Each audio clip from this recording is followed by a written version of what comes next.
Hi, and welcome to Homeschool Advice with Laura Geis. I'm Laura Geis, author of the Homeschool Toolkit and founder of homeschooladviceonline.com. Well, this is the last day that we're going to talk about some areas where we get out of balance, and it's all in response to this question from a mom.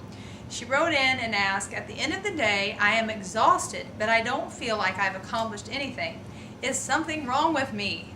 We talked about how sometimes we can tend to get things a little bit out of balance, and we talked about preparing versus reacting, having a plan for the day versus waiting to see what happens, giving versus receiving, that we tend to give sometimes when we're not receiving anything for ourselves, and how do we balance that. We talked about focusing on ourselves or focusing on others, and that either one of those leads to problems. And then last time we talked about business versus pleasure, and how can we make that business more pleasurable, and how do we strike a balance between those two things. Well, the last thing I want to talk to you about in this area of keeping in balance is focusing on the trivial versus the important. And where we normally get out of balance, I think, is when we focus on the trivial.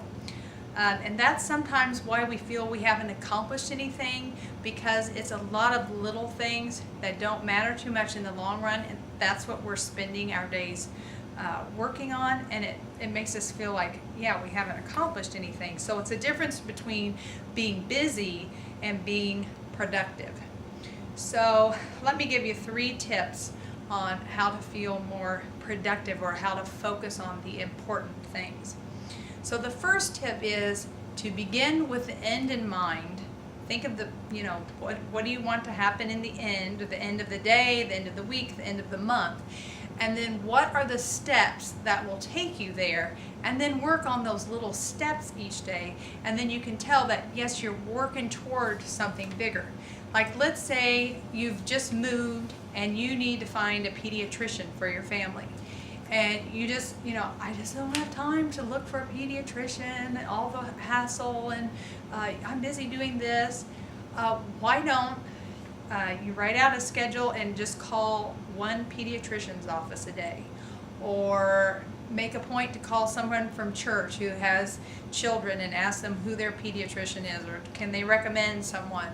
But just do one little thing a day, and then maybe by the end of the week you will have a pediatrician, and you will feel like you have accomplished something. And sometimes when we focus on trivial, I know in my homeschooling, one year I was teaching my little first grader to read, and I was focused on, let's get the lesson done, let's make sure the workbook pages are done, that we read the story that the book tells me that we're supposed to read. And my little guy he just hated reading. So finally I was like, you know what, if I look at the end I have in mind, the end I have in mind is, I want this little guy to love reading. And the way we're going about this, he hates it. So I needed to make a few changes and focus less on those trivial things like the workbook pages, and making sure, I could dot all my I's and cross all my T's, and do some things that he enjoyed. So we played more games, and I did more reading to him, or we went back and we reviewed stories that were really easy for him to read so that he enjoyed it more. And that made a huge difference. But I had to think about, what's the end that I have in mind, so that I can focus on, that's the important thing. The second thing is to look at the big picture. And I'll never forget this story. I heard this newlywed couple, the mother-in-law is coming to visit, and the daughter-in-law, she's all worried about meeting this mother-in-law, and they have their first home, and the mother-in-law is going to visit at the first home.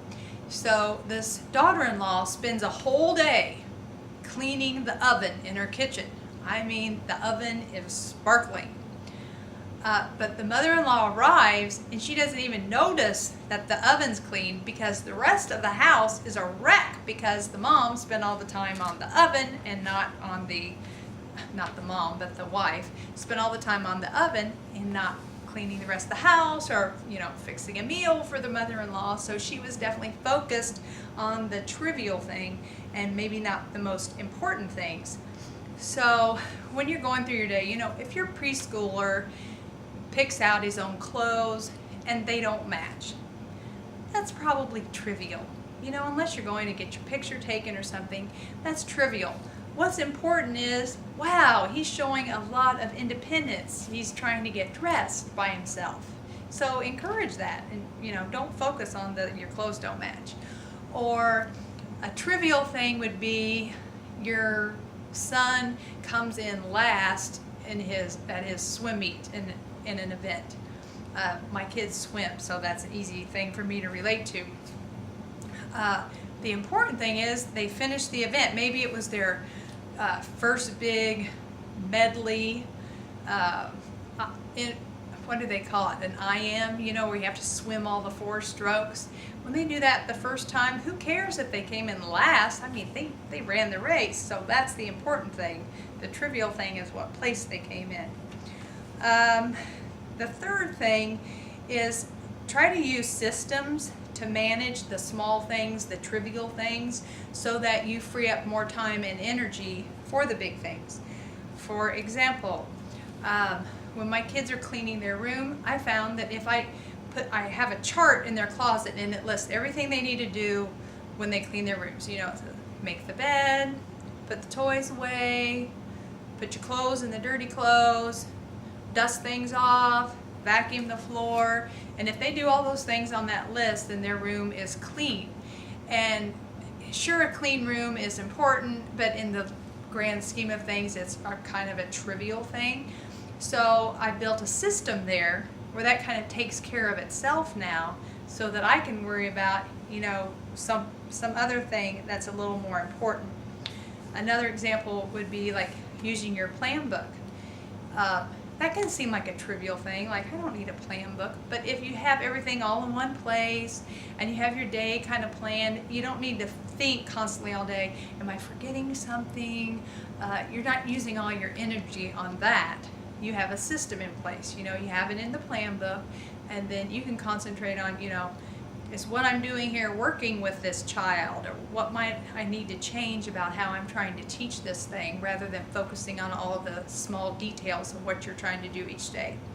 So if you follow those 3 tips, begin with the end in mind, look at the big picture, and use systems to manage all those trivial things, you should find yourself at the end of the day thinking, yes, I have accomplished something. And remember, you will always have those days where things just happen and all the plans that you have and all the systems you have in place, it all falls apart, and everyone has days like that. So just, go to bed, don't worry about it, wake up and start again. So I hope these tips have been helpful to you. I have a whole chapter in my book on managing your life and keeping balance while you're homeschooling. The book's called The Homeschool Toolkit, Planning and Preparing a Foundation for Learning at Home, and it's available on Amazon.com. So hopefully I'll have a new question for you next week, and hope these tips help. See you next time.